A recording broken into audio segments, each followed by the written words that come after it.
Hello students. तो हम linear differential equation with constant coefficient देख रहे हैं। इसमें shortcut method to find particular integral और ये जो रूल वन है इसके रिलेटेड हम एग्जांपल देख रहे हैं। तो एक एग्जांपल जो है आपके सामने है D Q plus 3d² minus 9d minus 27 है। तो कैसे सॉल्व करते हैं एग्जांपल एकदम डिटेल में हम देखने वाले हैं। तो स्टार्ट करते हैं इसका सॉल्यूशन। लेकिन ये जो सॉल्यूशन है किस तरह का आपका सॉल्यूशन होने वाला है ये भी आपको यहाँ देखना है। तो इसका जो सॉल्यूशन है इस तरह होने वाला है। तो ये सॉल्यूशन आपके सामने दिया है। तो पहले हमें क्या करना पड़ेगा, ये जो गिवन डिफरेंशियल इक्वेशन है वो given differential equation as it is लिखना है।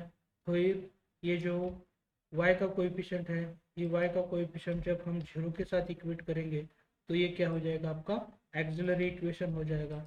लेकिन इसमें फिर क्या करना है हमें, यहाँ पहले दो टर्म में से हम क्या कर सकते हैं, डी स्क्वेयर कॉमन ले सकते हैं। तो ये डी स्क्वेयर कब कॉमन लेंगे, जब ये डी क्यूब है, ये डी क्यूब हम कैसे लिख सकते हैं, डी स्क्वेयर इंटू डी ऐसे लिख सकते हैं। तो यहाँ आप देख सकते हैं यहाँ जो डी स्क्वेयर है और ये भी डी स्क्वेयर जब हम कॉमन लेंगे तो यहाँ रिमेनिंग जो है वो क्या रहेगा, सिर्फ t+3 रहेगा। तो यहाँ हमें क्या करना है, ब्रैकेट में लेना है, इसलिए ये क्या हो जाएगा, डी स्क्वेयर इंटू d+3।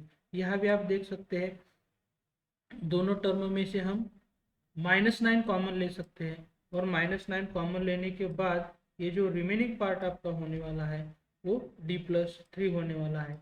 फिर थोड़ा सा हम जब सिंप्लीफाई करेंगे तो यहाँ आप देख सकते हैं यहाँ भी d+3 है और यहाँ भी d+3 है। तो d+3 कॉमन लेने के बाद आपका जो रिमेनिंग पार्ट हो जाएगा वो रिमेनिंग पार्ट क्या होने वाला है, डी स्क्वेयर -9 होने वाला है। और फिर डी स्क्वेयर -9 होने के बाद फिर ये डी स्क्वेयर -9 जो है डी स्क्वेयर -3² लिख सकते हैं। और वही जो पार्ट है डी स्क्वेयर -9 हम कैसे लिख सकते हैं, d+3 इंटू d-3 ऐसा लिख सकते हैं।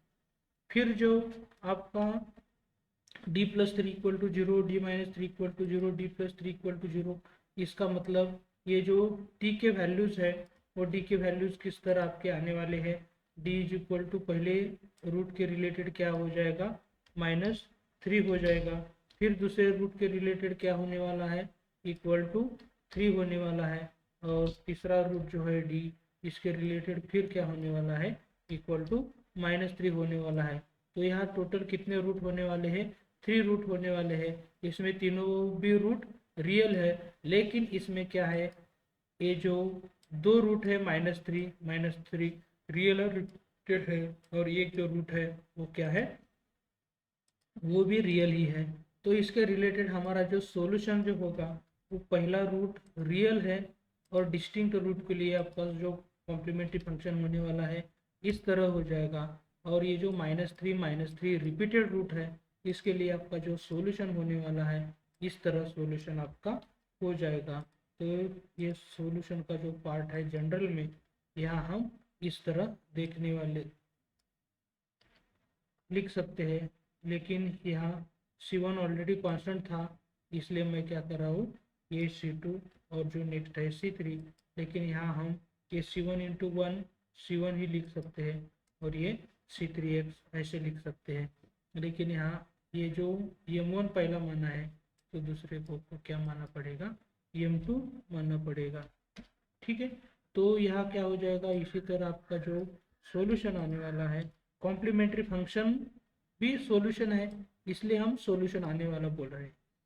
तो यहाँ जो रियल रूट डिस्टिंक्ट के लिए ये 3 है, तो यहाँ क्या होने वाला है, C1 e⁻3x होने वाला है। और दूसरा जो पार्ट है वो क्या होने वाला है, इसी तरह होने वाला है।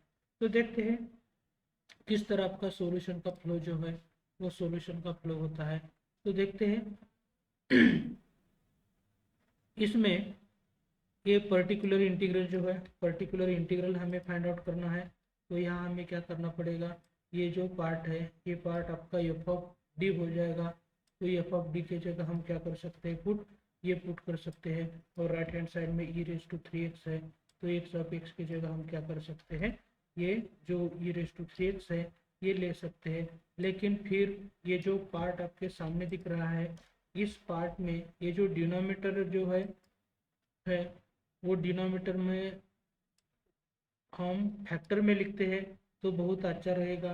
तो ये जो पार्ट है आप यहाँ देख सकते हैं ये d+3 d-3 और d+3, तो हम ये कैसे लिख सकते हैं, d-3 पहले लिखेंगे और दूसरा जो d+3 दो बार आया है तो इसके लिए हम क्या करने वाले हैं, d+3 के ब्रैकेट का स्क्वायर ऐसे लिखने वाले हैं। तो देखते हैं यहाँ रिप्लेसमेंट ऑफ डी बाय यहाँ क्या करना पड़ेगा, -3 करना पड़ेगा। तो ये जो रिप्लेसमेंट ऑफ डी बाय -3 है तो यहाँ एक्चुअली क्या हो जाता है आपको यहाँ देख सकते हैं। तो यहाँ जब हम ये पार्ट करेंगे और डी की वैल्यू जब -3 पुट करेंगे तो यहाँ डी की वैल्यू -3 पुट करने के बाद यह आपको इस तरह मिलेगा और इस तरह मिलने के बाद यहाँ आपको जब ये सिंप्लीफाई करेंगे तो -3 क्या हो जाएगा, -6 होने वाला है, लेकिन यहाँ -3 + 3 क्या हो जाएगा, 0 हो जाएगा। तो ये आपका केस ऑफ फेल्योर आया। लेकिन ये केस ऑफ फेल्योर किसके रिलेटेड आया है, ये जो d+3 ब्रैकेट स्क्वायर है इसके रिलेटेड आया है। ये जो d-3 जो टर्म है इसके रिलेटेड फेल्योर नहीं आया है। तो वो जो पार्ट है वो पार्ट मैं यहाँ इस तरह लिख रहा हूँ क्योंकि यहाँ से मुझे फिर वापस आना पड़ेगा, लेकिन यहाँ d का रिप्लेसमेंट यहाँ जब -3 से करेंगे तो इस फैक्टर में कोई प्रॉब्लम नहीं है, लेकिन इस फैक्टर में प्रॉब्लम है। तो ये जो प्रॉब्लम हम किस तरह फेस करते हैं ये भी आपको अच्छी तरह देखना है। तो ये जो डिनोमिनेटर में 1/d+3 bracket square into e⁻³ है, इस पार्ट के रिलेटेड हमें कौन सी आइडिया यूज करनी है वो भी हम थोड़ी ही देर में आपके सामने देने वाले हैं, क्योंकि कभी कभी टाइपिंग के लिए भी थोड़ा सा वक्त लगता है। ठीक है, तो यहाँ जो ये पार्ट है इस पार्ट में पहले पार्ट में जो है कोई भी प्रॉब्लम नहीं है, तो हम क्या कर सकते हैं, ये टोटल जो है -6 होने वाला है तो यहाँ -6 लिख रहे हैं। लेकिन ये जो सेकंड पार्ट है इसके लिए मैंने शॉर्टकट मेथड बहुत बार दे चुका हूँ। तो आप यहाँ ये जो शॉर्टकट मेथड है ये शॉर्टकट मेथड में और शॉर्टकट मेथड है, तो यहाँ आपको ये भी समझना पड़ेगा। तो ये जो कंसेप्ट है ऑलरेडी मैंने डिस्कस किया है, अभी तो आपने मेरे सब कुछ वीडियो नहीं देखे हैं, तो आपको ये देखने के बाद पता चल जाएगा ये किस तरह एक्सप्लेनेशन है। तो यहाँ आप देख सकते हैं e⁻x है और यहाँ d-a फैक्टर दो बार है, तो उसका सॉल्यूशन कैसा हो जाएगा, x² फैक्टोरियल हो जाएगा। तो इसका भी सॉल्यूशन उसी तरह ही होने वाला है x² फैक्टोरियल, लेकिन यहाँ a की जो वैल्यू है यहाँ a की वैल्यू क्या होने वाली है, -3 होने वाली है। तो इसी तरह आपका क्या होने वाला है, सॉल्यूशन होने वाला है। तो आपका टोटल जो पर्टिकुलर इंटीग्रल है वो पर्टिकुलर इंटीग्रल यहाँ -1/6 या x² फैक्टोरियल जो है वो 2 फैक्टोरियल तो 2 होता है, ये तो मालूम भी है आपको। तो ये 2 इंटू ये जो 6 है वो क्या होने वाला है, 12 होने वाला है। तो हम यहाँ 12 लिख रहे हैं, लेकिन ये जो माइनस साइन है, माइनस साइन उससे पहले मुझे लिखना पड़ेगा। तो ये हो जाएगा आपका particular integral. Therefore complete solution of the differential equation क्या होता है, CA + PI। लेकिन कॉम्प्लीमेंट्री फंक्शन तो ऑलरेडी हमने फाइंड आउट किया है और ये आपके सामने से ये जो है ये आपको कॉम्प्लीमेंट्री फंक्शन देखने को मिल रहा है। प्लस ये जो पार्ट है ये पार्ट नेगेटिव है, इसलिए यहाँ मुझे क्या करना पड़ेगा, माइनस ऑफ ये पार्ट।